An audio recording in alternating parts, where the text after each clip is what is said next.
আমি গিয়েছিলাম বৃন্দাবনে। সেখানে বারসানা, গোবর্ধন, গোকুল, মথুরা সব জায়গায় ঘুরেছি। আগামী 30 দিন এই সব জায়গার 30টি মন্দিরের তথ্য এই চ্যানেলে তোমাদের সাথেই শেয়ার করতে চলেছি। আজকে বৃন্দাবনের এমন এক মন্দির সম্পর্কে বলবো যেটাকে বলা যেতে পারে বৃন্দাবনের সব থেকে পুরনো মন্দির।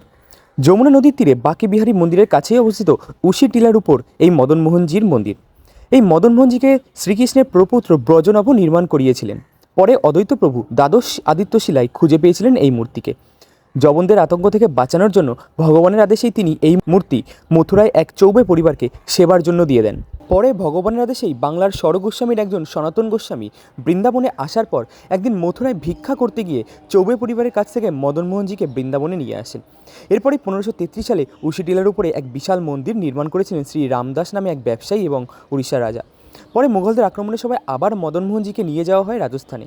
সেখানে করলির রাজা গোপাল সিং তার প্রাসাদের পাশেই মদনমোহনজির মন্দির প্রতিষ্ঠা করেন। সেই থেকে মদনমোহনজি ওখানেই দর্শন দেন। বর্তমানে এই মন্দিরে মদনমোহনজির প্রতিমূর্তি রাখা আছে।